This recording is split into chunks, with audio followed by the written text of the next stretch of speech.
जनता ने ही सिखा दिया कि ईवीएम जो है सो ठीक है ना, क्योंकि जिस प्रकार का रिजल्ट आया है ना, अगर ईवीएम खराब करना होता ना तो 30 गो सीट खातिर मोदी जी बहुमत से दूर नहीं रहते, सारा कर्म कर देते। 30 को ना दूर है, 240 को तो ही है, और 272 चाहिए, इससे ज्यादा तो चाहिए नहीं। तो ऐसे में अगर बदलना पड़ता तो चाहते तो कर सकते थे, लेकिन हर समय जो है इस चीज को मतलब ध्यान रखना पड़ेगा कि भाई देश की जनता है, कभी भी कोई भी पार्टी पलट सकती है ना, ये सब इसके ही अधिकार में है। ठीक है, ये कभी किसी को सर माथे पे बिठा लेगी और कब धर के उतार देगी कोई नहीं जानता है। इसमें ईवीएम टीवीएम का कोई भूमिका नहीं होता है ना। 2014 में जनता इनको मानती थी, पहले उम्मीद था, क्योंकि 14 में 10 साल का एंटी इनकम्बेंसी कांग्रेस का था, मनमोहन सिंह का 10 साल का कार्यकाल, 10 साल में 5 साल 9 से 14, कभी 2G स्पेक्ट्रम का हल्ला, कभी कोल घोटाला का हमला, कभी कोलगेट घोटाला का हमला, जनता त्रस्त थी। तो इनमें एक भविष्य देखा जनता ने, इनको चुन लिया। 19 में भी जनता ने इनको चुन लिया पूर्ण बहुमत के साथ। अब इससे थोड़ा सा इनको ओवर कॉन्फिडेंस हो गया, ओवर कॉन्फिडेंस में 400 का नारा लगा दिए, है ना। यही मामला जो है सो बैकफायर कर गया, क्योंकि ये जनता को जो इन्होंने समझाया ना, विपक्ष ने जनता को क्या समझाया कि संविधान बदल देंगे। ये बहुत खराब मैसेज गया समाज में कि सही कहीं ऐसा ना हो कि 400 सीट आने के बाद मोदी जी संविधान के साथ छेड़छाड़ कर दे, कहीं ऐसा ना हो कि मोदी जी जो है वो आरक्षण खत्म कर दे। ये सब जो निम्न वर्ग के दिमाग में जो बात पहुंचाया गया समाज में, अब उससे क्या हुआ कि पूरा वर्ग एक्वायर हो गया, जो कि यूपी में आपको दिख रहा है। यूपी पूरा एक्वायर हो गया। यूपी में इस तरह के रिजल्ट आने का सबसे बड़ा कारण है बसपा का कंप्लीट फेल हो जाना। मायावती पूरे चुनाव में कहीं दिखी ही नहीं। अगर मायावती थोड़ा भी मेहनत की होती, उनका वोट कम से कम उनको चला गया रहता, तो वोट का डिवीजन हो जाता, वोट का डिवीजन बंटवारा हो जाता। अब वोट का जो डिवीजन होता तो उसमें बीजेपी को फायदा होता, लेकिन वोट का यूपी में डिवीजन हुआ ही नहीं। वोट पूरा कंसोलेट करके चला गया अखिलेश यादव के खाते में। अब तक का सबसे बेहतरीन परफॉर्मेंस अखिलेश यादव ने यूपी में किया। 2004 में वो 35 को सीट जीते थे जब उनके पिताजी थे, तब आप इस बार वो 37 को सीट जीते हैं वहां से यूपी से। तो ये अभी तक का ट्रैक रिकॉर्ड है कि अखिलेश यादव के नेतृत्व में एक बेहतरीन जीत सपा ने हासिल की है यूपी में, क्योंकि पूरा का पूरा वोट जो है सो कंसोलिडेटेड हो गया एक पक्ष में। बसपा, आप देखिए चुनाव प्रचार में ही मायावती दिख रही थी, कहीं पता नहीं चलता था कि वो कहां है। अब उनका जो कोर वोट था वो सारा वोट चल गया अखिलेश यादव के पास। अखिलेश यादव जी का अपना समीकरण तो था ही, उनका अपना MY फैक्टर तो था ही, और उस MY फैक्टर के साथ जो OBC की तमाम जो ये हैं SC ST कम्युनिटीज है वो पूरा जाकर के वहां पे शिफ्ट हो गई। आज शिफ्ट होने का नतीजा ये हुआ कि बीजेपी के महारथी हार गए, अयोध्या जैसा सीट नहीं बचा पाए ना, जहां पे आपको मतलब हवाई अड्डा बनाया गया, रेलवे स्टेशन बनाया गया, सड़कों का चौड़ीकरण किया गया, है ना, एक पूरा का पूरा टेम्पल इकोनॉमी डेवलप किया गया।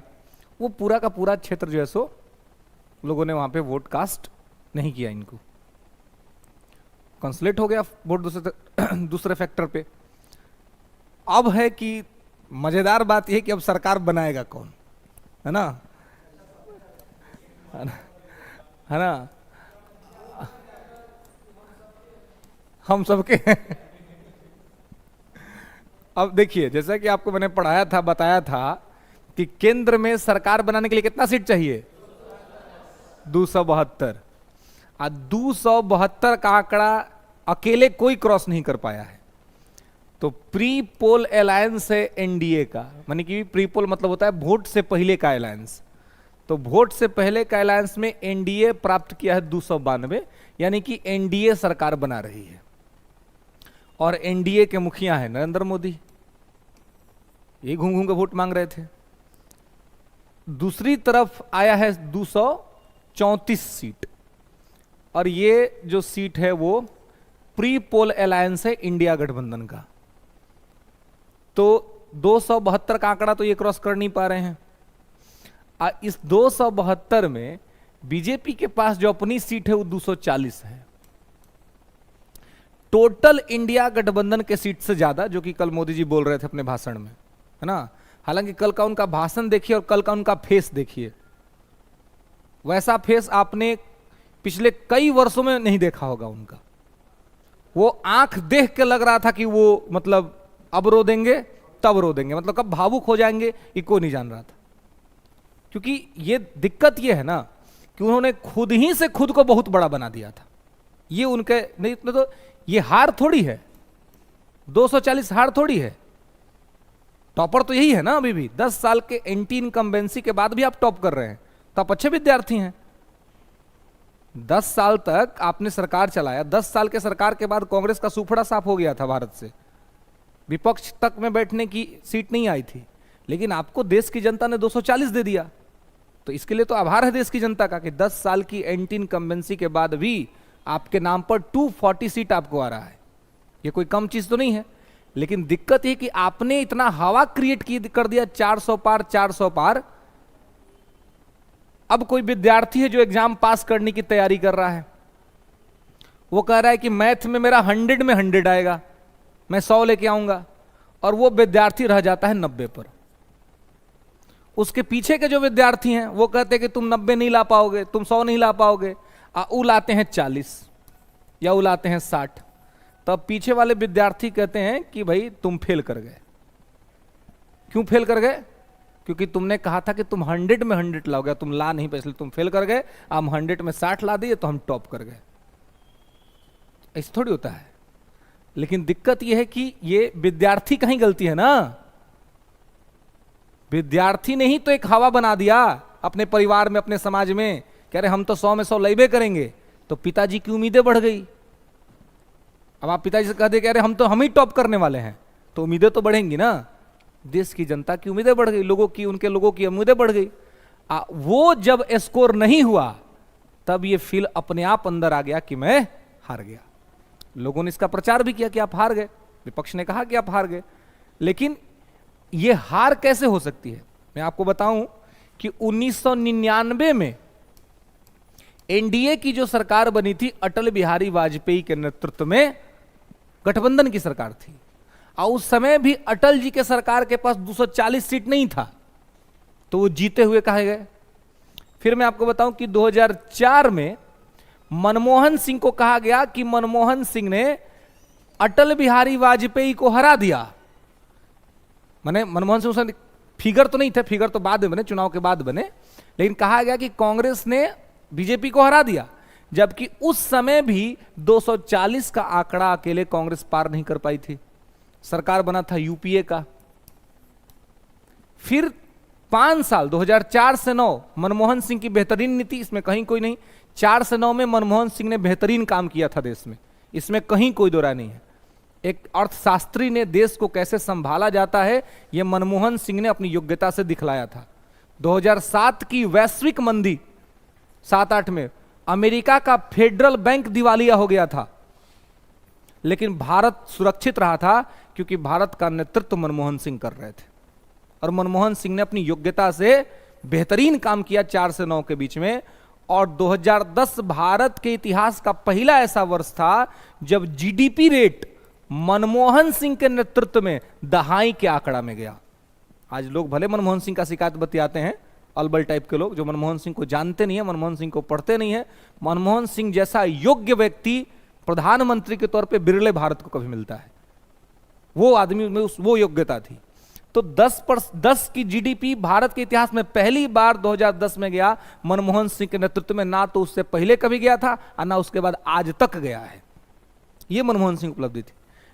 लेकिन उसके बावजूद 2009 का जब चुनाव हुआ तो कांग्रेस को बहुमत नहीं आया, और तब भी कांग्रेस को 240 सीट नहीं आया था। अगर बहुमत आ गया होता तो राहुल गांधी उसी वर्ष प्रधानमंत्री बन गए रहते। लेकिन बहुमत न आने की स्थिति में फिर से मनमोहन सिंह को प्राइम मिनिस्टर बनाया गया और 2009 में फिर यूपीए की सरकार आई, यूनियन प्रोग्रेसिव अलायंस, जिसने 5 साल कंप्लीट किया। बहुमत ना तो 4 में था, बहुमत ना तो 9 में था, तब भी आप जीते हुए कहे जाते हैं। तो 2024 में अगर 240 सीट लेके आया है तो हारे हुए कैसे कह सकते हैं?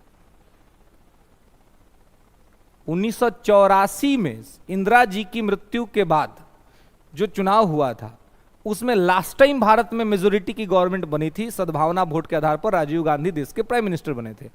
लेकिन उसके बाद से लेकर के यानी कि 1989 से लेकर के 2014 तक भारत में जितनी भी सरकारें चली, सब गठबंधन की सरकारें चली, किसी के पास बहुमत नहीं था। तो 2024 में अगर यही स्थिति आ गई तो हारा हुआ कैसे? तो हारा हुआ इसलिए क्योंकि अगर आप 1.5 लाख की नौकरी कर रहे हैं और अचानक से आपकी नौकरी छूट जाती है और आपको नौकरी 1 लाख का करना पड़ रहा है, 1 लाख मंथली पे आना पड़ेगा, तो लोग तो कहेंगे कि आपकी सैलरी कम हो गई, आपकी आमदनी कम हो गई। तो माजरा बस इतना ही है कि आपको जितना आना था उतना नहीं आया। अब दिक्कत यह है कि इंडिया अलायंस के अंदर में जो गठबंधन के साथी हैं और खासकर नीतीश कुमार जी है ना, जो 12 सीट जीते हुए हैं, अब ये मैथमेटिक्स समझ लीजिए कि 272 सरकार बनाने को चाहिए, 272 सरकार बनाने को चाहिए और एनडीए गठबंधन को 292 सीट है। अगर इसमें से 12 माइनस कर देते, यानी कि अगर मान लीजिए कि नीतीश जी एनडीए का साथ छोड़ देते हैं और छोड़ करके उधर चल जाते हैं, तो अगर अकेले नीतीश जी छोड़ के जाते भी हैं तो इससे आप देखेंगे कि बहुत ज्यादा कोई असर नहीं रहेगा। 280 सीट फिर भी एनडीए के पास रहेगी और एनडीए धूमधाम से सरकार बना लेगी और मोदी जी फिर से प्राइम मिनिस्टर बन जाएंगे, इसमें कहीं कोई दिक्कत नहीं है यदि अकेले नीतीश कुमार छोड़ के जाते हैं तो। लेकिन अब एक है एन चंद्राबाबू नायडू। अब चंद्राबाबू नायडू 16 सीट जीते हैं। अगर चंद्राबाबू नायडू भी 292 सीट में से अकेले निकल जाते हैं तो भी सरकार धूमधाम से बन जाएगी, मोदी जी प्राइम मिनिस्टर बन जाएंगे, कोई दिक्कत नहीं होगा। दिक्कत तब होगा जब दोनों साथ में निकल जाएं, 16 और 12, यानी कि 28 सीटों का नुकसान अगर एक साथ हो जाए तो सरकार दिक्कत में पड़ जाएगी। तो यही 28 सीट का गेम है और आज शाम को मीटिंग होने वाला है। नीतीश जी दिल्ली के लिए रवाना हो रहे हैं, है ना, हाँ साथ ही जा रहे हैं। अब क्या बातचीत होगी फ्लाइट के अंदर में, अब फिर वो दिल्ली में उसकी क्या परिणति होगी ये देखा जाएगा। हालांकि जो जेडीयू के जो प्रवक्ता है नीतीश जी का तो अभी स्पष्ट कुछ बात नहीं सामने आया है, लेकिन जो प्रवक्ता है वो कह रहे हैं कि हम लोग इस बार नहीं छोड़ेंगे। आज सबसे अच्छी बात है कि बीजेपी का जो एन चंद्राबाबू नायडू है उनके साथ संबंध बहुत बढ़िया है। आज चंद्राबाबू नायडू जो है उनसे जो रिलेशन है वो रिलायबल है। अच्छी बात यह है कि चंद्राबाबू खुद वहां पे चुनाव जीते हैं तो वहां मुख्यमंत्री बनेंगे, वो प्रधानमंत्री पद का लोभ उनको फिलहाल तो नहीं रहेगा। हाँ वो चाहेंगे कि कैबिनेट में हमको अच्छा से अच्छा पोजीशन मिले, तो वो तो देना मजबूरी, अब तो देना ही पड़ेगा आपको, है ना। नीतीश जी भी कैबिनेट डिमांड करेंगे कि हमको कैबिनेट दीजिए, कैबिनेट में क्या क्या, क्या दे रहे हैं, कैसे दे रहे हैं, वो यहां पे देखना होगा। लेकिन इसके बावजूद भी 19 इंडिपेंडेंट जीते हुए हैं चुनाव, ये भी महत्वपूर्ण बात है। 19 इंडिपेंडेंट में 2 लोग तो डेफिनेटली है कि एनडीए ज्वाइन नहीं करेंगे किसी भी स्थिति में। एक नगीना सीट से जीते हैं चंद्रशेखर आजाद और बिहार के पूर्णिया से पप्पू यादव। तो ये 2 लोग की तो पूरी संभावना है कि ये किसी भी स्थिति में एनडीए नहीं जाएंगे, लेकिन फिर भी बच गए इसमें से 17। अगर बीजेपी येन केन प्रकारेण इन 17 इंडिपेंडेंट को अपने कंट्रोल में ले लेती है तो नीतीश जी आए जाएं उससे कोई फर्क नहीं पड़ेगा, चंद्रबाबू नायडू आए जाएं कोई फर्क नहीं पड़ेगा। लेकिन हाँ दोनों साथ चल जाएंगे तब फर्क पड़ेगा कि सीटवा दूसरे चल से को है। लेकिन अब ही समझिए कि ई लोग जो इतना कह रहा है कि हम सरकार बनाएंगे, तो ई लोग का मैथमेटिक्स देखिए, 234 को सीट है, 28 नहीं ना जुड़ेगा इसमें, 28 से जुड़ेगा तो 12 262, बहुमत के आंकड़ा से 8 सीट ये भी दूर है अभी। अगर एन चंद्राबाबू नायडू और आपको 10 72, लेकिन देखिए 70 पे भी सरकार बन सकता है क्योंकि 543 सीट ही हैं अभी लोकसभा में। अभी लोकसभा में 543 सीट ही हैं, 545 है नहीं। 2 एंग्लो इंडियन जो मनोनीत करते थे वो है नहीं, तो 270 प्लस पे भी सरकार बन जाएगी, कोई दिक्कत समस्या नहीं है। तो अब क्या है, क्योंकि चुनाव 543 सीट पे ही हुआ है, अगर 545 वो 2 नॉमिनेटेड भी आते तो 272 का मैंडेट होना कंपलसरी था। अब यह है कि इनके पास होगा 262, तब भी ये सरकार बनाने की स्थिति में, अगर चंद्रबाबू नायडू और नीतीश कुमार दोनों एक साथ इनको ज्वाइन कर लेते हैं, तब भी सरकार यूपीए की बनती हुई नहीं दिख रही है, मतलब इंडिया अलायंस की नहीं बनेगी। हाँ, इनको भी अगर बनाना है तो इनको ये जो इंडिपेंडेंट लोग जो जीता है उस पर इनको ये करना पड़ेगा। तो ऐसी स्थिति में जो केवल कहा जा रहा है कि नीतीश जी आ जाएंगे, तो नीतीश जी इस मैथमेटिक्स को तो समझ ही रहे होंगे कि अगर हम चल भी जाएंगे, चंद्रबाबू नायडू आ भी जाएंगे, तो भी इंडिया अलायंस को सरकार बनाने में तमाम चुनौतियों का सामना करना पड़ेगा, इंडिपेंडेंटों का साथ लेना पड़ेगा। और इंडिपेंडेंट लोगों के लिए केंद्र के पार्टी में है, अमित शाह गृह मंत्री रह चुके हैं, पैसा का कमी तो होवे नहीं करेगा। पैसा का कमी है, मुंह मांगा, 5 साल में जितना नहीं कमाओगे उतना ले लो भैया, और सीधे आके सरेंडर कर दो इधर। तो इंडिया अलायंस में एक अस्थायित्व तो रहेगा तुलनात्मक एनडीए का, है ना, क्योंकि एनडीए में एक प्री पोल अलायंस में ही जनता ने इनको मेजोरिटी दिया हुआ है। अगर ये बीच में टूटता है, इधर उधर होता है, तो अपनी जो भी संभावनाएं होंगी सो होंगी। अब मेन दिक्कत यह है कि आज तक मोदी जी को गठबंधन का सरकार चलाने का अनुभव ही नहीं रहा है। आज तक उनको एक्सपीरियंस नहीं है कि वो अलायंस का सरकार चलाए। दिल्ली गुजरात में वो 3 बार मुख्यमंत्री रहे, तीनों बार कंप्लीट मेजोरिटी में रहे, देश के प्रधानमंत्री रहे, दो बार तीसरा टर्म स्टार्ट होना है, तो कंप्लीट मेजोरिटी में रहे। तो कंप्लीट मेजोरिटी में इन्होंने अपनी मर्जी से काम किया। अब पहली बार अगर ये इस तरह से प्रधानमंत्री बन भी जाते हैं तो इनका व्यक्तित्व इनके गठबंधनों के सामने आड़े आएगा, क्योंकि ये सुनते नहीं हैं किसी की, इनको जो अच्छा लगेगा ये वो करेंगे। तो ऐसे में गठबंधन को संतुलित कैसे करेंगे, गठबंधन के अपने साथियों को खुश कैसे रखेंगे, ये मतलब एक नया अनुभव मोदी जी को अपने राजनीति में सीखना पड़ेगा। और इसी स्थिति से मेरा ये व्यक्तिगत अपना एक ये है कि बुढ़ापे के समय, मतलब अच्छा खासा उम्र मोदी जी का हो गया है, इस समय ने उनको एक नया पाठ पढ़ाया है। ये एक नया लेसन है उनके लाइफ का। इससे पहले ऐसा लेसन उन्होंने कभी पढ़ा ही नहीं, ऐसा एक्सपीरियंस उनको कभी रहा ही नहीं। अब ये देखना होगा कि क्या गठबंधन की सरकार को चलाने में भी अटल बिहारी वाजपेयी जैसा या मनमोहन सिंह जैसा महारत हासिल है मोदी जी को? क्या ये अपने अलायंस को संतुष्ट कर पाएंगे? क्या सहमति और समायोजन का सिद्धांत इनके व्यक्तित्व का एक अहम हिस्सा है? ये सब भी चीज अब निकल के सामने आएंगी। या फिर ये केवल बस माई वे अदरवाइज स्काई वे, है ना, हमारे हिसाब से चलोगे तो ठीक है, नहीं तो हमसे दूर हो जाओ।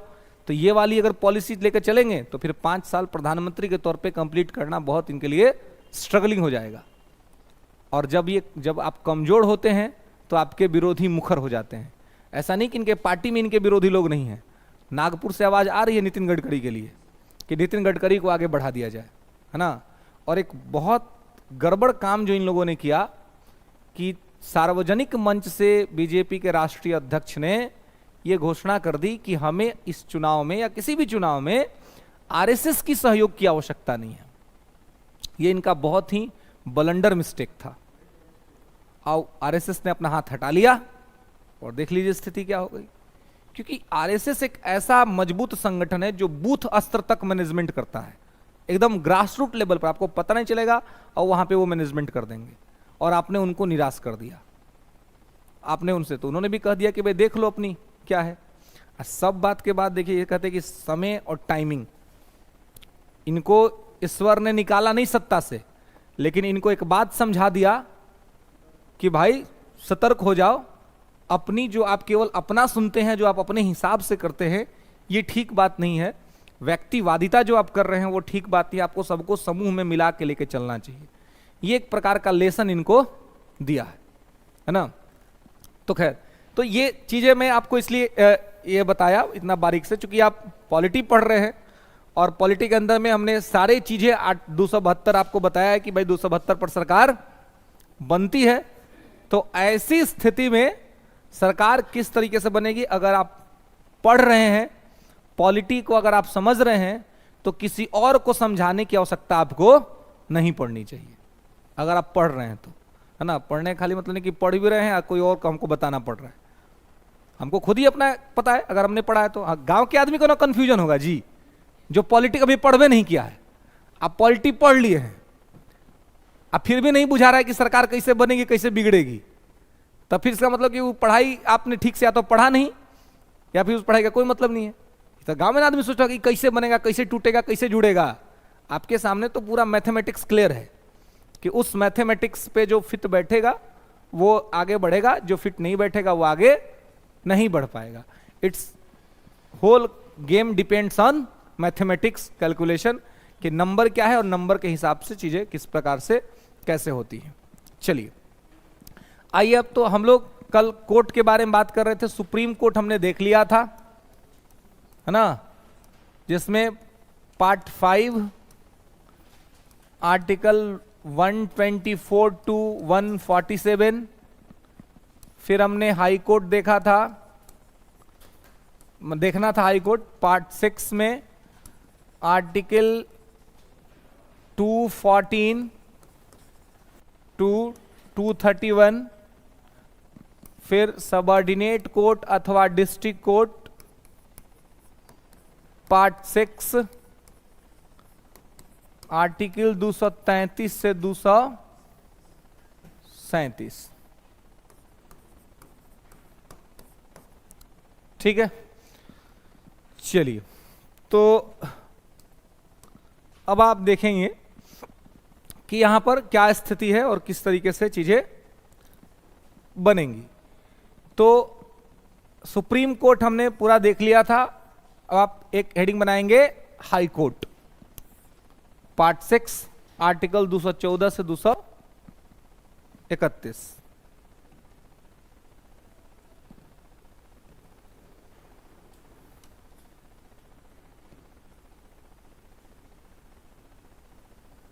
ठीक है,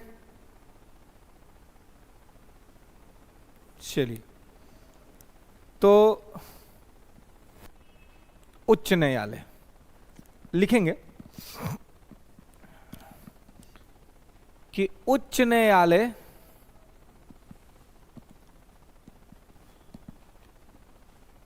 की स्थापना, उच्च न्यायालयों की स्थापना भारत में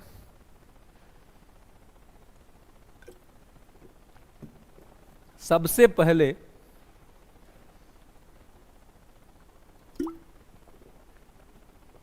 भारत में सबसे पहले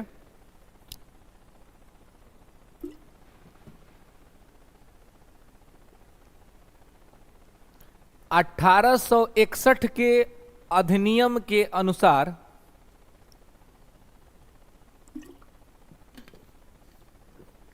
1861 के अधिनियम के अनुसार 1862 में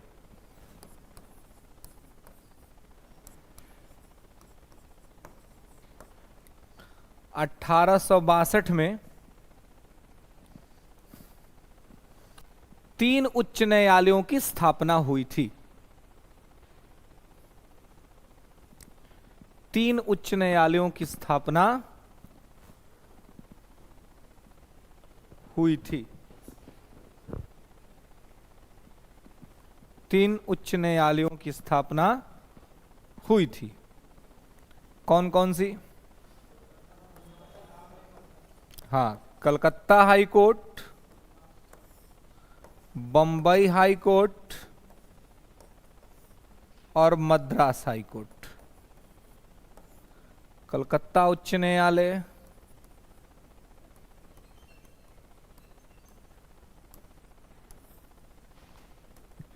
और मद्रास बंबई उच्च न्यायालय। ठीक है, तो भारत में पहली बार उच्च न्यायालय कब स्थापित हुई? 1862 में, 1861 के कानून के आधार पर। ठीक है, सबसे पहले कलकत्ता उच्च न्यायालय, फिर बंबई उच्च न्यायालय और फिर मद्रास उच्च न्यायालय। हाँ, तीनों एक ही साथ। ठीक है, हाँ 1862 में ही।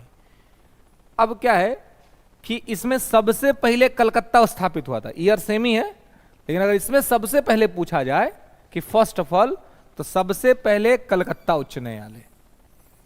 ठीक है, सबसे पहले कलकत्ता हाई कोर्ट जो है सो यहां पे स्टैब्लिश हुआ था।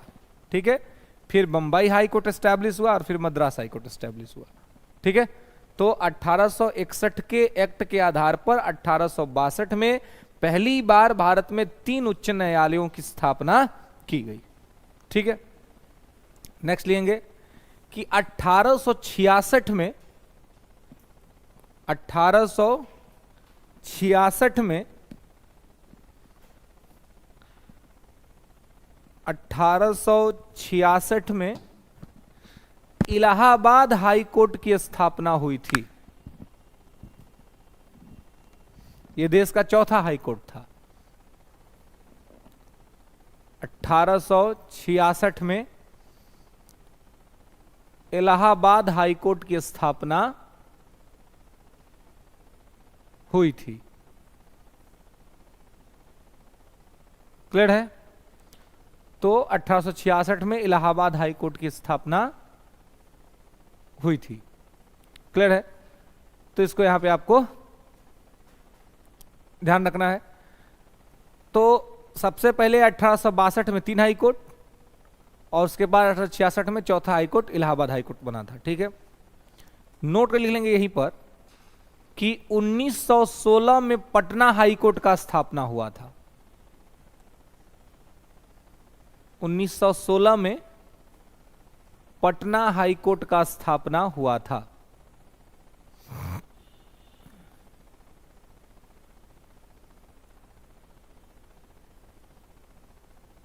उन्नीस सौ 16 में पटना हाई कोर्ट का स्थापना हुआ था। नेक्स्ट लिखेंगे 1916 में पटना हाई कोर्ट का स्थापना हुआ था।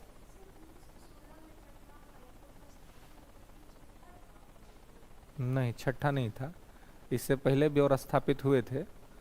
ठीक है, आपको बस इतना ध्यान रखना है कि यहाँ था। ठीक है, चलिए आगे आइए। तो अब देखिए, तो यहां पर 1916 में यह हुआ। आगे लिखेंगे इसके बाद कि वर्तमान में भारत में 25 उच्च न्यायालय हैं। वर्तमान में भारत में 25 उच्च न्यायालय हैं।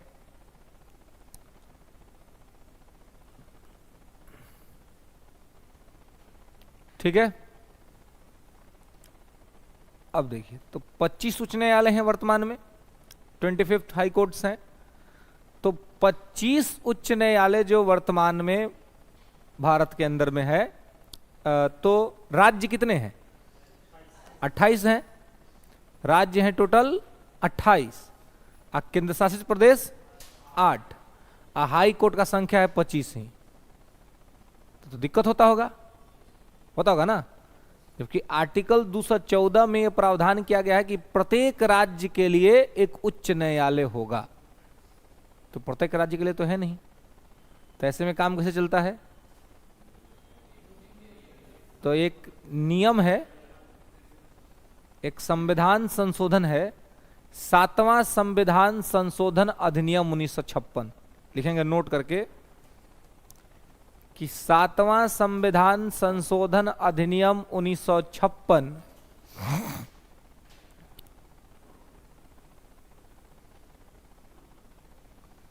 7वां संविधान संशोधन अधिनियम 1956 यह प्रावधान करता है कि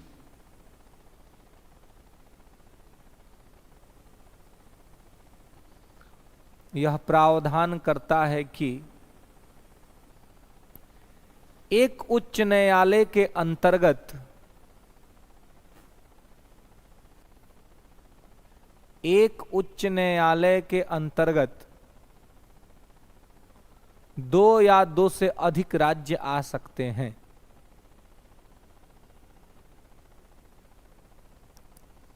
दो या दो से अधिक राज्य आ सकते हैं।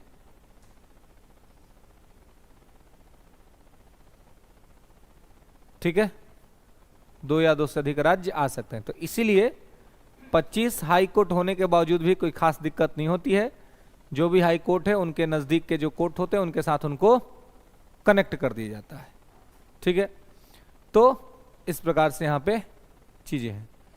नेक्स्ट लिखेंगे कि वर्तमान में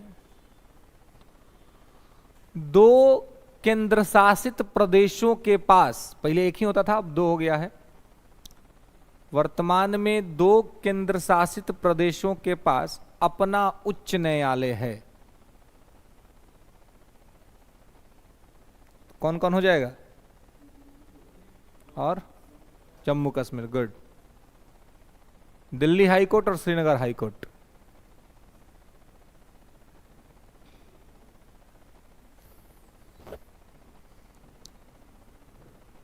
दिल्ली हाई कोर्ट और श्रीनगर हाई कोर्ट कश्मीर की राजधानी है।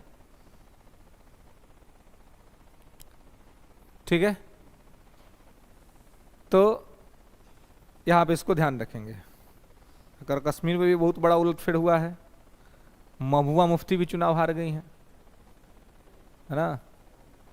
महबूबा मुफ्ती जो है बड़ी लीडर है उधर की, उस क्षेत्र की, चुनाव हार गई हैं, है ना। तो इसी को मोदी जी ने कहा था, ठुकरा के मेरा प्यार इंतकाम देखेगी तो। इंतकाम है ना, है ही ऐसा, ऐसा ना मैटर गबड़ा दिए धर के, हैं कि पूरा। अब देख लीजिए, विधानसभा नहीं जीतेगी वहां। अब विधानसभा भी परिसीमन होना है, नहीं जीतेगी। इतना बढ़िया राज्य चल रहा था ना, इतना बढ़िया राज्य चल रहा था, है कि नहीं, ठीक ठाक चल रहा था। लेकिन मुख्यमंत्री बने रहने के चक्कर में कि 3 साल और हम ही रह जाते हैं, यह चक्कर में अंडर एस्टिमेट कर ली मोदी जी को, है ना। इधर के कांड कर दिए। अब लिखी कर काहे दिए? क्योंकि अकेले थे, बहुमत में नहीं थे, सॉरी बहुमत में थे। अब करेंगे ना तो बड़ी दिक्कत होगा इनको। अब देखिए चंद्रा बाबू नायडू का पॉलिटिक्स देखिएगा ना, तो कंप्लीट प्रो मुस्लिम है उनका जो ये है पॉलिटिक्स। आरक्षण बढ़ाने की बात करते हैं, है ना, एकदम सारा काम करते हैं, उधर फोकस करते हैं। अब मोदी जी तो थोड़ा विरोधी हैं, मतलब एक्सट्रीम लाइन खींचा हुआ है, लेकिन दोनों लोग गठबंधन में हैं। तो ये भी एक आइडियोलॉजिकल मिसमैच जो है सो यहाँ पे रहेगा, है ना। तो वही है कि वो किस प्रकार से गठबंधन करते हैं, और गठबंधन को कैसे निर्वहित करते हैं, अपने सभी साथियों को संतुष्ट कैसे करते हैं, ये भी अपने आप में एक मजेदार बात रहेगा। कल ट्विटर पर नीतीश कुमार ट्रेंड कर रहे थे, माने ये स्थिति थी, और कि भाई ट्रेंड कर रहे थे कि भाई नीतीश जी कहां जाएंगे, इसी बात को लेकर सब ट्रेंड करा दिया। सेकंड नंबर पे थे ट्रेंड में। आए अब सम्राट चौधरी से तो भेंटो नहीं किए, सुन रहे हैं कल, नहीं भेंट हुआ है दूसरा बार में। हाँ, तो पहला बार मूड कुछ बदला होगा, फिर हुआ होगा नए नए कैबिनेट में रहिएगा महाराज, क्या घबरा रहे हैं। कुछ तो कुछ ना कुछ तो नीतीश जी को बहुत बड़ा कुछ देना पड़ेगा, है ना, तब जा करके अस्थायित्व तो स्वीकार करेंगे, नहीं तो दिक्कत हो जाएगा। हाँ सही बात है। मैंने सब लोग कह रहा था ना कि राजनीति ढलान पे चल गया, ये हो गया, लेकिन है ना, कितना है, 12 ही है ना, 12 लाए। अब बीजेपी कितना जीती है यहाँ पर? 12 दोनों जीता है। 5 गो चिराग पासवान, एगो हम जीतन मांझी, 1800 से, मतलब हारते हारते बच गए हैं।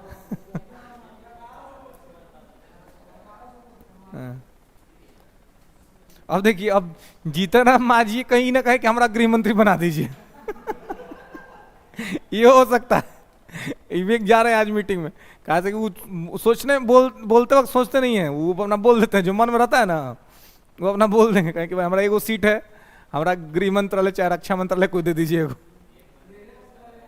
आए? आए? अब मतलब यही है कि अब कोनो ही ना हो कि कोनो कहे कि हमारा विदेश मंत्रालय दे दीजिए, एस जयशंकर को हटा दीजिए, है ना, हमको दे दीजिए, ये भी सब हो सकता है। एस जयशंकर बेचारा उतना योग्य आदमी है ना, तो विदेश मंत्रालय तो मोदी जी सुरक्षित रखेंगे भाई, है ना। बहुत चैलेंज है। अरे कौन कह दे कि हमको परमाणु मंत्रालय दे दीजिए। परमाणु जो है ना, ये प्रधानमंत्री का विशेषाधिकार है, ये प्रधानमंत्री के पास रहता है। प्रधानमंत्री के पास लगभग 10-12 गो मिनिस्ट्री रिजर्व रहता है, वो प्राइम मिनिस्टर ही रखता है, किसी को देते नहीं है वो, मैंने कोई भी प्रधानमंत्री रहता है तो वो अपने ही कंट्रोल में रखता है, वो दूसरा को नहीं देता है। तो ये लोग कहे कि नहीं भाई आपका दिमाग गड़बड़ा जाता है, कहीं कहीं पर चला दीजिएगा परमाणु बम, इसलिए परमाणु को हम लोग को दे दीजिए। देखिए अलग अलग मिनिस्ट्री बहुत सारा बनेगा। अब जो आप पढ़े ना कि मंत्री परिषद में कैबिनेट मंत्री, राज्य मंत्री, स्वतंत्र प्रभार, ये देखिए बहुत सारे लोग इस बार दिखेंगे मंत्रिमंडल में, है ना। पूरा जो इस बार आंकड़ा है ना कि लोकसभा के टोटल सदस्य संख्या का 15% से ज्यादा नहीं बनेगा, जो लगभग 82 पर आता है, तो लगभग आपको 80 के आसपास तक मिनिस्टर भी दिखने लगेंगे, क्योंकि सबको खुश करना है। तब इस पहले ही बात तो नहीं था कि कुछ खुश करना है, तब किसी को कैबिनेट में रखिए, किसी को राज्य मंत्री में रखिए, किसी को राज्य मंत्री स्वतंत्र प्रभार में रखिए। अब देखिए वो कैबिनेट के साथ दो आपको राज्य मंत्री दिखेगा, है ना, कि भाई राज्य मंत्री की मंत्री नाम के आगे लगा होना चाहिए, है ना, ताकि सब लोग खुश रहे, है ना, कोई किसी को कोई दिक्कत या समस्या ना हो। तो ये मैनेज करके चलाना बड़ा अपने आप में डिफिकल्टीज होगा। पूरा 15% उपयोग हो जाएगा आपकी, हाँ, ये नंबर पूरा आंकड़ा को छू लेगा। चलिए, हाँ कल तो मार्केट बहुत नीचे आ गया था। चलिए, तो यहां जो है इस प्रकार से इसको ध्यान रखना है। आगे आइए, अब देखिए कि उच्च न्यायालय में जो है, ये तो उच्च न्यायालय का एक आपको बेसिक इंफॉर्मेशन था कि कैसे कैसे स्टैब्लिश हुआ है, किस तरीके से स्टैब्लिश हुआ है। आगे लिखेंगे उच्च न्यायालय में न्यायाधीशों की नियुक्ति। उच्च न्यायालय में न्यायाधीशों की नियुक्ति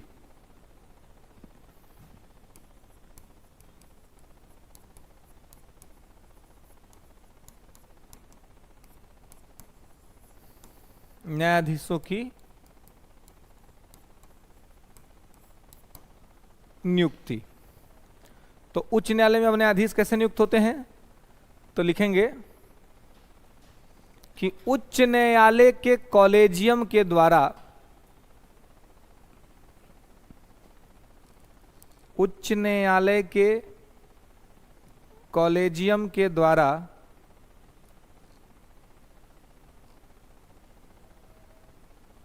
सर्वोच्च न्यायालय के कॉलेजियम को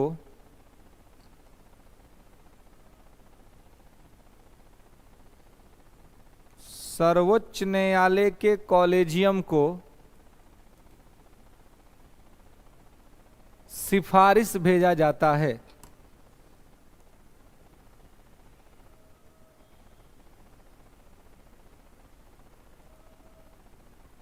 को सिफारिश भेजा जाता है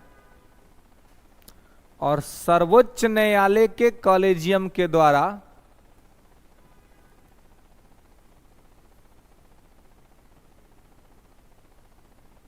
नाम चुनकर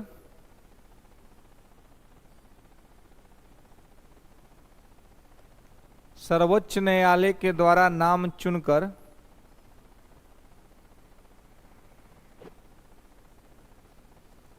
सर्वोच्च न्यायालय के द्वारा नाम चुनकर राष्ट्रपति के पास भेजा जाता है।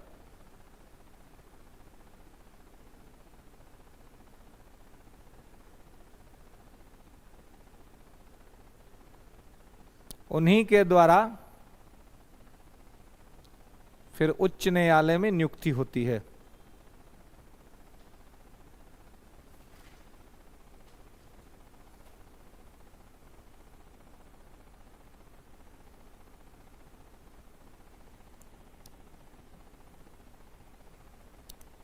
ठीक है,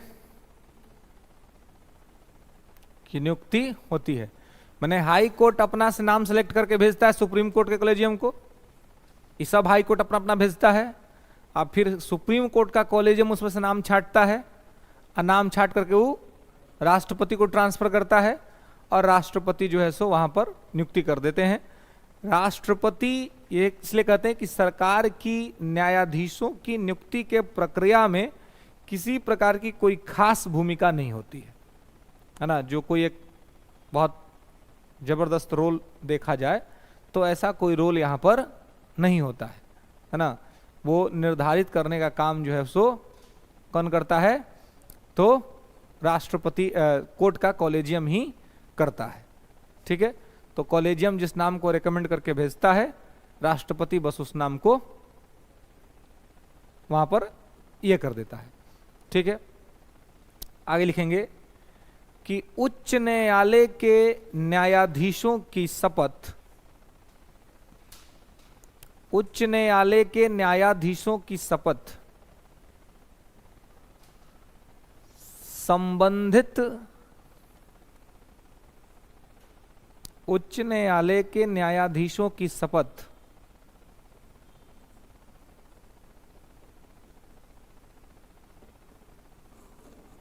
संबंधित राज्य के राज्यपाल के द्वारा कराया जाता है।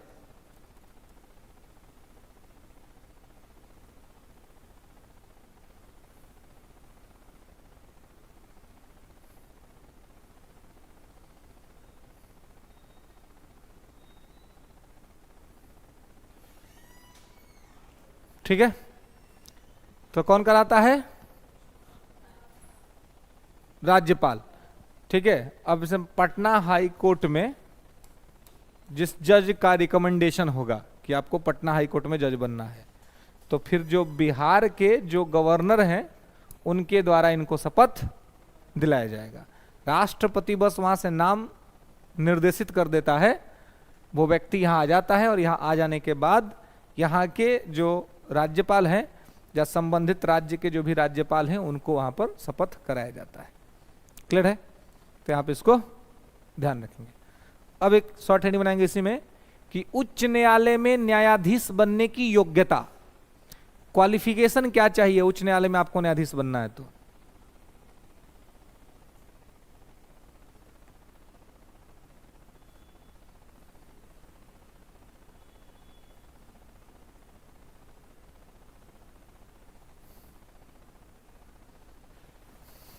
ठीक है, उच्च न्यायालय में न्यायाधीश बनने की योग्यता, ये योग्यता क्या है, तो पहला भारत का नागरिक होना चाहिए, ये यूनिवर्सल है जो सब जगह रहता ही है। भारत का नागरिक होना चाहिए।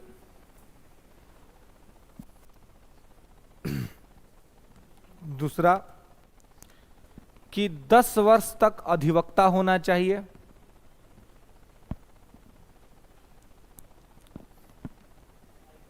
हाई कोर्ट 10 वर्ष तक अधिवक्ता होना चाहिए, अथवा 10 वर्ष तक न्यायिक कार्यों का अनुभव होना चाहिए, अथवा 10 वर्ष तक न्यायिक कार्यों का अनुभव होना चाहिए।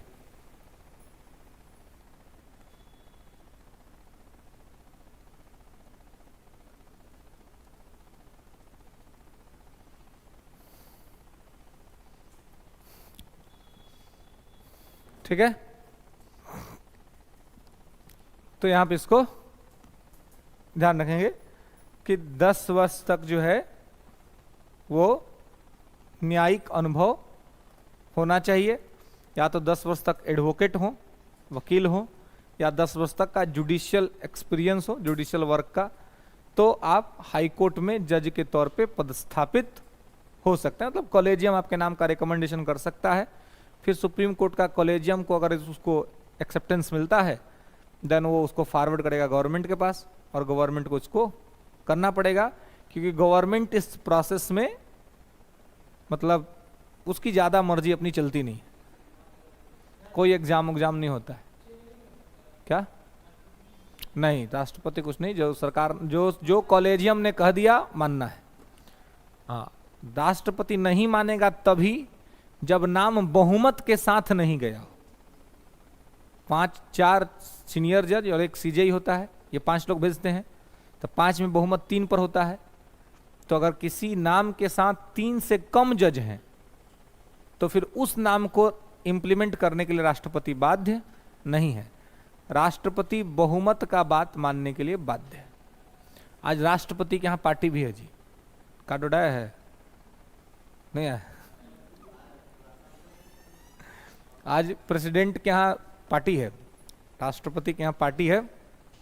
ये एक परंपरा है, मतलब एक ट्रेडिशन है कि जब सरकार का कार्यकाल खत्म हो रहा होता है तो निवर्तमान जो मंत्रालय है और जिसका कि फिर से आने की संभावना है, तो उसके लिए राष्ट्रपति एक डिनर का आयोजन करते हैं, तो फेयरवेल होता है।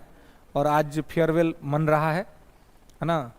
राष्ट्रपति जो है आज सबको इनविटेशन भेजी हुई है ना, कि भाई आप लोग आइए आज राष्ट्रपति भवन में, अब बढ़िया से दबा के खाइए पीजिए, है ना। अब तो हो गया मैटर खत्म, है ना। अब जो लोग मान लीजिए कि हार गए, उनको तो मोदी जी नहीं है बनाएंगे, कहेंगे पगला तू हो सब हारा, हमरो हारा के चक्कर में पड़ गया था, है कि नहीं। और मोदी जी बेचारे मतलब ये सब ना हार गया था, निरहुआ हार गया वहां से जी, कहाँ से, आजमगढ़ से। बड़ी बोल रहा था कि हम जीत जाएंगे जीत जाएंगे जीत जाएंगे, वहां से उनका नाम है धर्मेंद्र यादव, है ना, वो हरा दिया धर के, है ना। यूपी में तो बहुत बड़ा बड़ा सीट हारा है लोग, अमेठी से स्मृति ईरानी हार गई बेचारी, है ना, वो हार गई। तो और अब मजेदार बात है कि राहुल गांधी इस बार दोनों जगह से जीत गए, वायनाड से भी जीत गए और रायबरेली से भी जीत गए, है ना। तो अब देखना है कि, अब देखिए आप लोगों के लिए यहां से क्वेश्चन बन सकता है, क्वेश्चन वाला फैक्ट बा देखें कि नहीं देखें, कहां से क्वेश्चन आपके लिए बन सकता है। हाँ, सबसे ज्यादा नोटा कहां पड़ा, बिल्कुल एकदम ध्यान रखिएगा। हाँ, बिहार से ही है, क्या नाम है, शांभवी, है ना। तो शांभवी चौधरी जो है वो सबसे युवा सांसद के तौर पे निर्वाचित हुई है, महिला सांसद। युवा, सबसे युवा सांसद कौन रहा है अभी तक भारत में, तो सबसे युवा सांसद भारत का चिराग पासवान, योगी आदित्यनाथ 26 वर्ष के उम्र में चल गए थे संसद। हाँ, अभी ठीक से दाढ़ियों नहीं आयल था, एकदम पहुंचल थे। उसमें का भाषण देखिएगा, उनका फोटो तो एकदम बच्चा जैसा है ना, एकदम बच्चा जैसा एकदम दिख रहे हैं, है ना। दाढ़ी तुमको अब वहीं पूरा नहीं आता है कि नहीं। ये कितना लोग का प्रॉब्लम होता है ना। तो लेकिन वो है। अभी देखिए, अभी पूरा चुनाव में सबसे ज्यादा निगेटिव बन गया है योगी बाबा, मोदी जी के रडार में होंगे वो, पहले प्रधानमंत्री बन जाए तब उनका क्लास लगेगा कि भाई कोची कर रहे थे यूपी में भाई। हाँ हाँ, और भेजे थे, जोगी जी भेजे थे नाम, बताइए। तो यही तो इन लोग का डिक्टेटरशिप है ना, यही दो लोग का है कि हाँ, कि ये लोग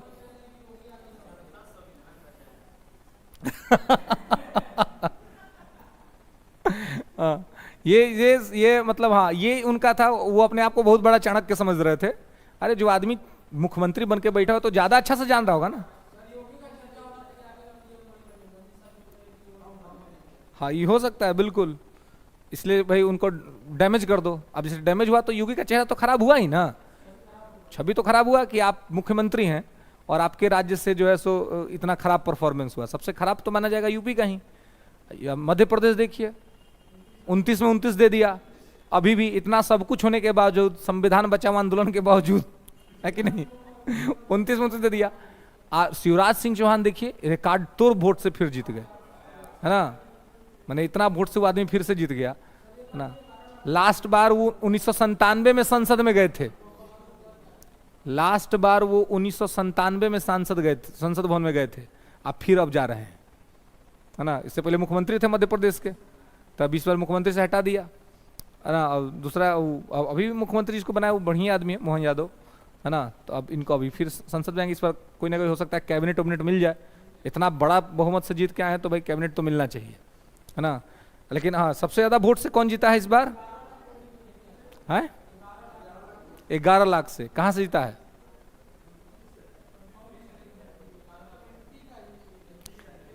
एमपी का ही है, इंदौर सीट से, इंदौर सीट से, है ना। हाँ, नोटा भी सबसे ज्यादा इंदौर में गिरा है। बिल्कुल क्वेश्चन यहां से पूछा जा सकता है आगे आने वाले एग्जाम में, है ना। टीआर 3 तो अभी बहुत क्लोज है, तो टीआर 4 में तो डेफिनेटली पूछेगा कि नोटा सबसे ज्यादा कहां दबाया गया, और सबसे ज्यादा रिकॉर्ड तोड़ वोट से कौन जीता, महिला युवा सांसद कौन बनी, ये सब चीज जो है सो आपको वहां पर पूछा जा सकता है ना। और बहुत मतलब कभी पूछने का तो कोई यही नहीं है, बहुत बार इस गठबंधन से पूछ देता है। पिछला बार जो बीपीएससी का एग्जाम हुआ था उसमें पूछ दिया कि जब सीए लाया गया था तो सीए में कौन कौन सी पार्टियों ने उसका समर्थन किया था संसद भवन में, और किसने किसने विरोध किया था। तो ये सब खाली, ये सब मत समझिएगा, ये सब की खाली पॉलिटिकल बात है, ये सब आपको नॉलेज में रखना है कि सवाल आपको कहीं से पूछा जा सकता है, कुछ भी, है ना।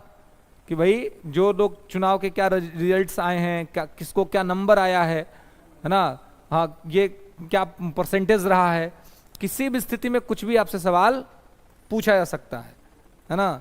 नहीं तो मतलब करंट अफेयर्स कहां से तैयार करेगा, यहीं से तैयार करेगा। यही सब सारे इंसिडेंट से जो है सो करंट अफेयर्स के क्वेश्चन जो है सो आपको रेडी किए जाते हैं। खैर, तो ये इस प्रकार से यहां पर जो है सो योग्यता होती है, ठीक है। कार्यकाल लिखेंगे, उच्च न्यायालय के न्यायाधीशों का कार्यकाल। यहां पर भी देख लीजिए, न्यूनतम आयु सीमा का उल्लेख नहीं ना है। सुप्रीम कोर्ट में बताए थे कि सुप्रीम कोर्ट में जज बनने के लिए न्यूनतम आयु सीमा का कोई चर्चा नहीं किया गया है। ठीक उसी प्रकार से यहां पर भी कोई न्यूनतम आयु सीमा का चर्चा नहीं है। कार्यकाल तो लिखेंगे 62 वर्ष, उच्च न्यायालय में कार्य करना है तो 62 वर्ष की आयु तक कार्य कर सकते हैं, ठीक है।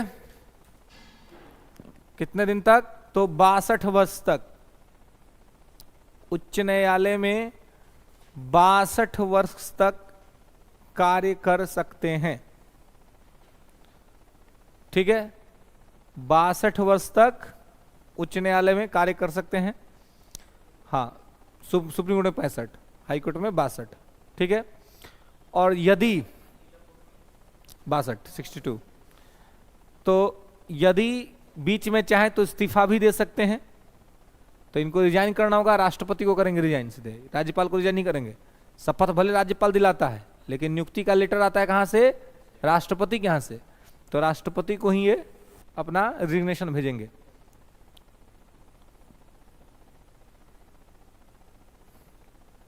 ठीक है।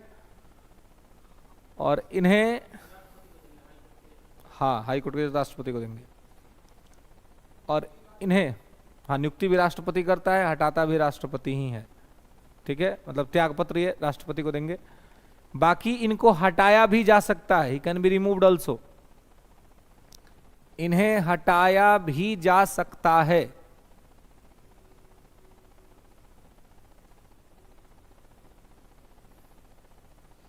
तो हटाया कैसे जा सकता है इनको, तो संसद के द्वारा प्रस्ताव पारित करके, संसद के द्वारा प्रस्ताव पारित करके इन्हें हटाया जा सकता है। He can be removed also by the parliament proposal, माने संसद चाहे तो प्रस्ताव पास करके इन्हें हटा सकती है। अब देखिए जज लोग को जो हटाया जाएगा वो किस आधार पर हटाया जाएगा। सुप्रीम कोर्ट के जज को भी हटाना हो तो संसद से प्रस्ताव पारित होगा, हाई कोर्ट के जज को भी हटाना हो तो संसद से प्रस्ताव पारित होगा।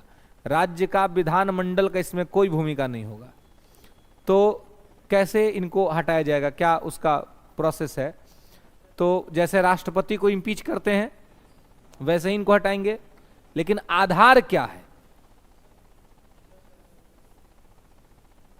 जजों को हटाने के लिए जो प्रोसेस लाया जाएगा उसका आधार क्या है?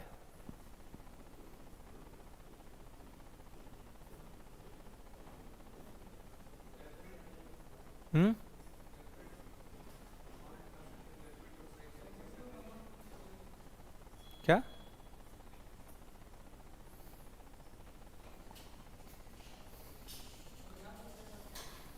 राष्ट्रपति को किस आधार पर हटा सकते हैं? राष्ट्रपति को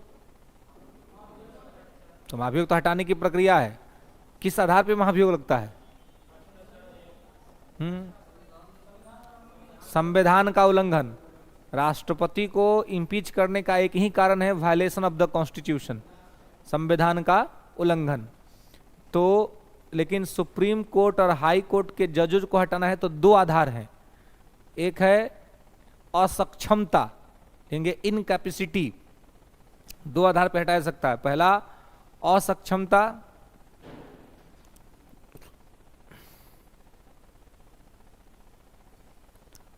असक्षमता, और दूसरा भ्रष्टाचार।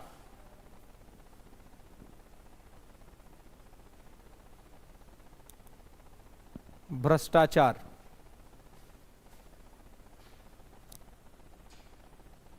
ठीक है, कोई दिक्कत? तो यहां पे इसको ध्यान रखेंगे, ठीक है, कि दो स्थिति होगा, एक भ्रष्टाचार और एक असक्षमता, ठीक है। तो यहां पर जो है इन दो आधारों पर इनको इनके पद से हटाया जा सकता है, ठीक है। चलिए आगे लिखेंगे उच्च न्यायालय का क्षेत्राधिकार। उच्च न्यायालय का क्षेत्राधिकार,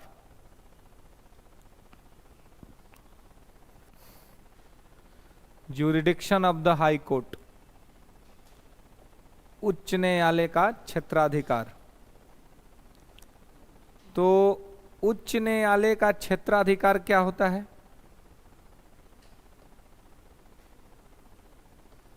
उच्च न्यायालय का क्षेत्राधिकार क्या है? देखिए जितना क्षेत्राधिकार कल आपने लिखा था सर्वोच्च न्यायालय में, वो सब इनका भी क्षेत्राधिकार है, ठीक है। ले लेंगे प्राथमिक क्षेत्राधिकार, या उसी को कहते हैं मूल क्षेत्राधिकार।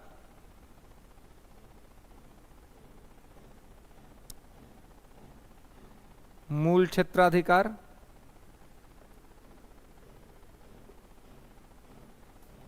अभिलेखीय क्षेत्राधिकार,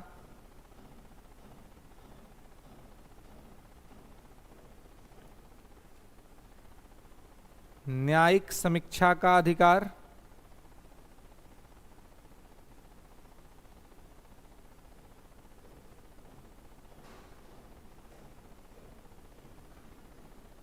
न्यायिक समीक्षा का अधिकार, अपीलीय क्षेत्राधिकार,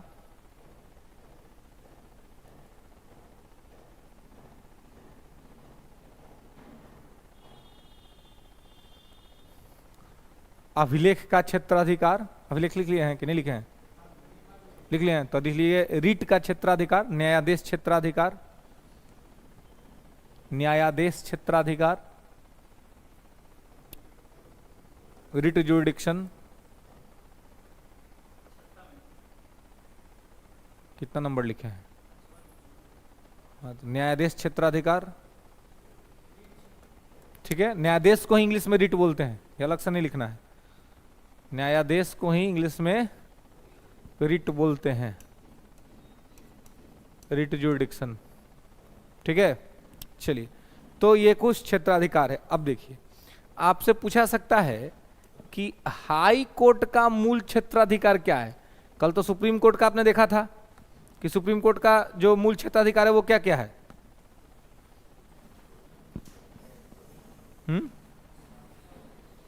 सुप्रीम कोर्ट का मूल क्षेत्राधिकार क्या है?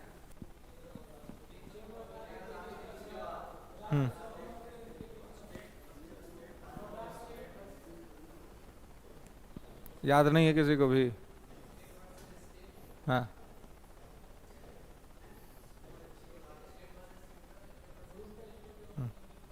हाँ, ग्रुप ऑफ स्टेट और सेंटर, राष्ट्रपति उपराष्ट्रपति के निर्वाचन संबंधी विवाद, सबको याद करना है ना, गठबंधन में नहीं बताना है। गठबंधन में सरकार तो चल सकती है, गठबंधन में एग्जाम आप पास नहीं कर सकते हैं, वो लोग अपना हिसाब से सब कर लेता है ना, लेकिन आपका आपके हिसाब से होगा नहीं होगा, ठीक है। और देखिए, एक होता है प्री पोल अलायंस, वोटिंग से पहले का गठबंधन, अब होता है वो पोस्ट पोल अलायंस, रिजल्ट आने के बाद का गठबंधन, कि हमको बुझा गया कि हम फेल हो गए, है ना, हम भी फेल, हमारा दोस्त भी फेल, सब फेल, तो सब कहेंगे कि आओ सब हम लोग मिल जाते हैं, तो सब मिल गए, तब मिल जाते, टॉपर से ज़्यादा नंबर हो गया, और मिल गया तो हम ही टॉप कर गए। ये हम लोग का डेमोक्रेसी का सबसे खराब चीज़ है कि अगर आप टॉप कर गए ना, और टॉप से आप अगर दुइयों कदम दूर हैं, तो जो फेल किया है वो फेल सब एक हो जाएगा। तो भाई हम लोग फेल हैं, सब हम लोग एक हो जाते हैं। अब एक हो जाए तो सब फेल एक होकर टॉपर से ज़्यादा नंबर ले देगा, नहीं हो जाएगा हैं। अब कल मल्लिकार्जुन खड़गे से पूछा गया कि अरे सरकार बनाइएगा, तो बोले कि हम पहले राय करेंगे, और राय करेंगे और फिर अपने गठबंधन के साथ ही, आज जो लोग हमारे गठबंधन में नहीं है उनसे भी बात करेंगे। तो एक तो सीधा सा क्लियर मैंडेट है कि आप सरकार नहीं बना सकते क्योंकि आपके पास तो नहीं है नंबर सरकार बनाने का। तो अब क्या करेंगे, तोड़बे ना करेंगे, कहीं ना कहीं किसी न किसी को बुलाएंगे ही। तो ये जो देखिए, इसलिए कहते हैं कि ये जो आरोप लगता है कि वो तोड़ते हैं वो करते हैं, यहाँ करता सबको ही है, बस मौका मिलना चाहिए, मौका मिलना चाहिए। मौका मिलेगा तो सब लोग सारा काम करेगा, है ना, बस मौका जो है सो दिखना चाहिए। यहाँ पर कोई जो है वो साधु और नहीं बैठा हुआ है ना। क्लियर बात है कि 34 गो है, 234 गो, सरकार नहीं बन रहा है, बन रहा है नहीं बन रहा है, लेकिन अगर तोड़ देंगे तो बन जाएगा। अगर तोड़ देंगे, या तो नीतीश को तोड़ दे, चंद्रबाबू नायडू दोनों को तोड़ दे, तो आराम से बन जाएगा, कोई दिक्कत नहीं होगी, समस्या नहीं होगी, इंडिपेंडेंट का समर्थन लेकर के, है ना। लेकिन अगर ये लोग ही कहीं तोड़ दे, ये लोग बैठा थोड़ी होगा, ये लोग भी तो सोच रहा होगा कि उधर देखिए, उधर में तो 50 आदमी सब गुट में है, उधर से कौन टूटेगा। उधरे कहो कि आओ तोहरे बना रहे रेल मिनिस्ट्री, कमाओ 5 साल पूरा रेलवे चला करके, तब क्या होगा। ये भी तो हो सकता है। अरे टूटेगा खाली इधर है, जब टूटने का बात है, जब तोड़े फोड़ होगा तो तोड़ फोड़ तो उधर भी हो सकता है। ममता बनर्जी 29 को सीट लेके आई, मोदी सीधे फोन कर रहे हैं, चलिए सारे गिलवे शिकवे खत्म हुए अपने, है ना, जो भी आपसे हमारी शिकायतें थी सब खत्म, है ना, बोलिए क्या चाहिए आपको, कौन सा पद दे दे। आप बांग्लादेश का मुद्दा खत्म, एनआरसी सीए सब खत्म, 5 साल में हम चर्चो नहीं करेंगे, मुंह से निकलबो नहीं करेंगे कि एनआरसी भी कोई मुद्दा है, सीए भी कोई मुद्दा है। ममता दीदी नहीं आएंगी, एकदम आएंगी। तो तोड़ने खाली उन्हीं को थोड़ी आता है, ये लोग भी तोड़ देगा, है ना, कि बस मतलब उधर भी लोग हैं टूटने लायक, ऐसा नहीं कि नहीं है ना। ऐसे भी कांग्रेस ने जितना कुछ बोला है ममता बनर्जी को, उतना तो बीजेपी ने नहीं बोला है। चुनाव में अधीर रंजन चौधरी ने तो यहां तक कह दिया कि अगर आप हमको वोट नहीं दे रहे हैं तो आप बीजेपी को दे दीजिए, लेकिन इनको मत दीजिएगा, यहां तक बोल गए थे। हालांकि अधीर रंजन चौधरी चुनाव हार गए हैं, यूसुफ पठान ने हरा दिया उनको, है ना। तो कहने का मतलब है कि अगर तोड़ने की कवायद उधर से होगी तो तोड़ने की कवायद इधर से भी हो सकती है। हाँ, लेकिन दिक्कत बस ये है ना कि मोदी जी के चेहरवा से सब डरता है कि ये आदमी खतरनाक है, तो मोदी अगर तोड़ने जाएंगे ना तो कोई नहीं टूटेगा, हमको ये लगता है। लेकिन अगर आज के डेट में ना अभी तुरंत मोदी का नाम ये लोग वापस ले ले, अगर नितिन गडकरी को आगे बढ़ा दे, तो इंडिया अलायंस में से मैक्सिमम है कि टूट के आ जाएगा, इधर तुरंत टूट के आ जाएगा कि हमको भाई नितिन गडकरी के नाम पे हमको कोई दिक्कत नहीं है। मोदी जी का है कि किसी का सुनते नहीं है, तो सबको डर रहता है कि कहीं चलियो गए, अंदर बुला के कहीं कोई मैटर करवा दिए तो दिक्कत हो जाएगा। सरकारों में बुला लेंगे और कोई मैटरवा धर के खुलवा देंगे और खुलवा के कंट्रोल में ले लेंगे कि देखो तनियों से अगर हटने का अगर हमको कुछ पता चला तो तुरंत सीबीआई जाएगी घरे और अपना देख लेना कि क्या होगा कैसे होगा, है कि नहीं।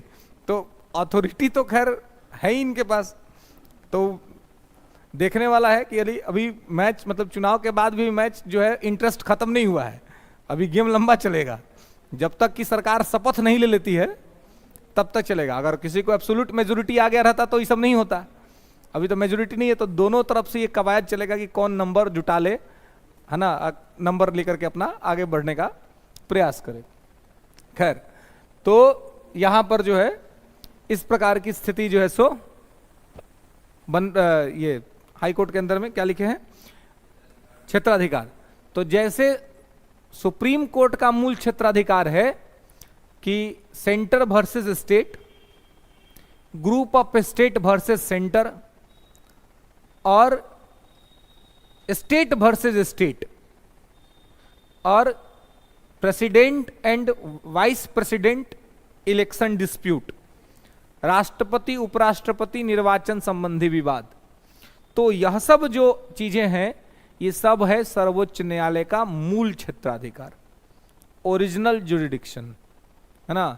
उसी प्रकार से हाई कोर्ट का ओरिजिनल जुरिडिक्शन क्या है? तो हाई कोर्ट का ओरिजिनल जुरिडिक्शन है एमएलए एमपी इलेक्शन डिस्प्यूट, यानी कि विधानसभा या सांसद और विधायकों के निर्वाचन संबंधित विवाद, यह मूल क्षेत्राधिकार है हाई कोर्ट का। लिख लेंगे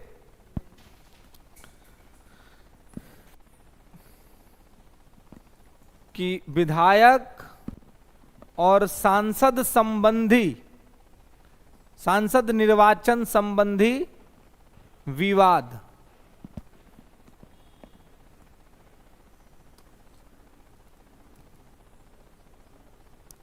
निर्वाचन संबंधित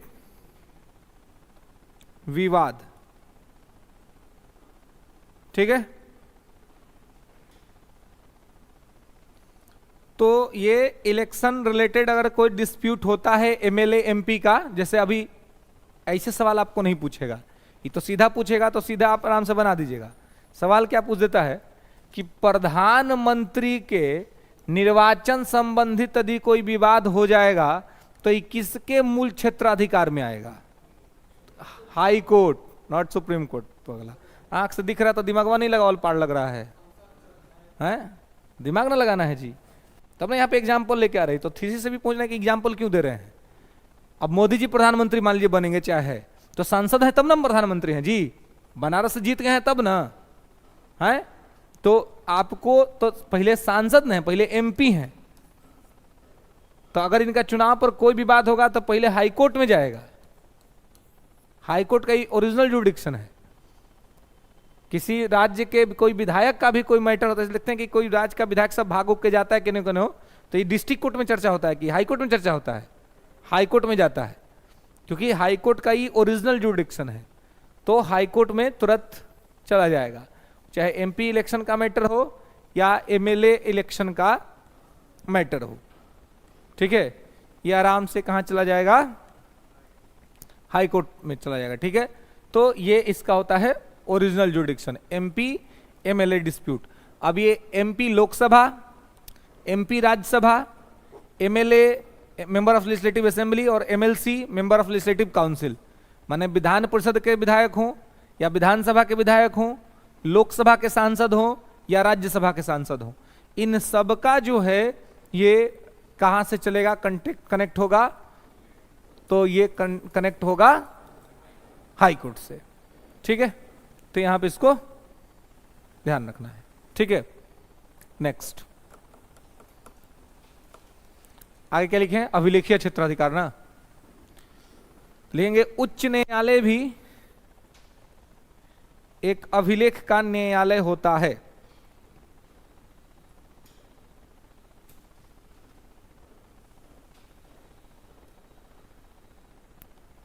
उच्च न्यायालय भी एक अभिलेख का न्यायालय होता है।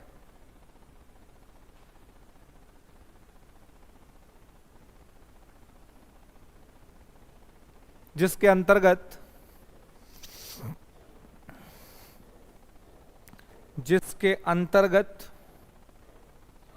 उच्च न्यायालय के द्वारा दिए गए फैसलों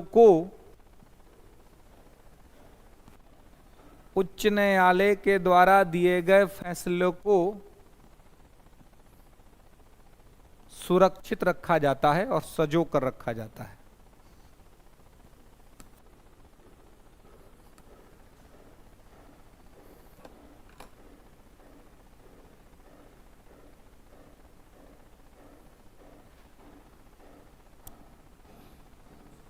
सुरक्षित रखा जाता है और सजो कर रखा जाता है। मतलब अभिलेख जैसे कल आपको सुप्रीम कोर्ट में बताए थे ना कि हाँ कि जैसे फैसलों को ये करके रखा जाता है वैसे यहां पर भी ये करके रखा जाता है। ठीक है, ताकि उससे रिलेटेड कोई अलग फैसला आए तो कोर्ट उसको ध्यान में रखेगा, या निचली अदालत देखेगा कि ऐसा मामला में हाई कोर्ट क्या कहा था, तो उसी के गाइडलाइन पर अपना वो काम करेगा। ठीक है, समीक्षा का अधिकार जो है तो इसमें लिख लेंगे जो समीक्षा का क्षेत्राधिकार है, इसमें क्या होता है तो राज्य विधान मंडल के द्वारा पारित किसी कानून को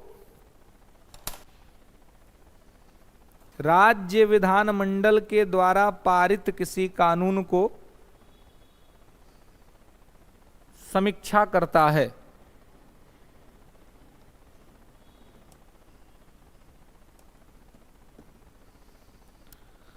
राज्य विधानमंडल द्वारा पारित किसी कानून को समीक्षा करता है, मतलब कि राज्य की सरकार कोई ऐसा कानून न बना दे जो राज्य के नागरिकों के हित में ना हो, तो इस समीक्षा के अधिकार के अंतर्गत उसका मूल्यांकन करता है और अगर वो गलत है तो उसको खारिज करता है, उसको रिजेक्ट करता है। ठीक है, नेक्स्ट क्या लिखे हैं? हाँ, लेंगे कि उच्च न्यायालय में राज्य के नागरिक, राज्य के निवासी लिखेंगे, उच्च न्यायालय में राज्य के निवासी दीवानी और फौजदारी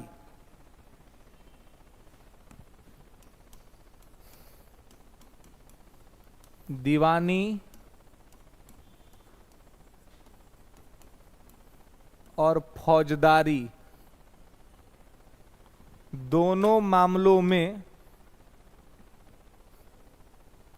अपील कर सकते हैं। दोनों मामलों में अपील कर सकते हैं। ठीक है, चलिए, तो यहां पर इन दोनों मामलों के अंदर में हाई कोर्ट में अपील निवासियों के द्वारा किया जा सकता है। क्लियर है? चलिए, ठीक है, तो आज के लिए बस इतना ही। नेक्स्ट क्लास में आगे देखेंगे सबऑर्डिनेट कोर्ट और राज्य सरकार, स्टेट गवर्नमेंट। क्या है? लिख लेंगे, इसमें वही है कि हाई कोर्ट भी रिट जारी करता है। जो रिट सुप्रीम कोर्ट जारी करता है 5 गो, वो हाई कोर्ट भी जारी करता है, लेकिन हाँ, रिट जारी करने के मामले में हाई कोर्ट के पास सुप्रीम कोर्ट से ज्यादा अधिकार है। लिख लेंगे, न्यायाधीश क्षेत्राधिकार के अंतर्गत कि सुप्रीम कोर्ट के तुलना में उच्च न्यायालय के पास, सुप्रीम कोर्ट के तुलना में उच्च न्यायालय के पास रिट जारी करने का विशेष शक्ति है। रिट जारी करने का विशेष शक्ति है। अब देखिए, वो 5 गो जो सुप्रीम कोर्ट जारी करता है सो तो ये करिए सकता है ना। जो आपने 32 में पढ़ा था कि भाई बंदी प्रत्यक्षीकरण, परमादेश, प्रतिषेध, उत्प्रेषण और बंद अधिकार परीक्षा, तो वो तो 5 गो वो कर ही सकता है। इन 5 के अलावे अन्य मामलों में भी हाई कोर्ट रिट जारी कर सकता है, जबकि सुप्रीम कोर्ट रिट केवल और केवल किस मामले में जारी करेगा? तो केवल और केवल जारी करेगा मूल अधिकार के मामले में, और दूसरे मैटर में नहीं कर सकता है। ठीक है, कोई दिक्कत? चलिए, तो नेक्स्ट क्लास में इसके आगे देखेंगे। आज के लिए बस।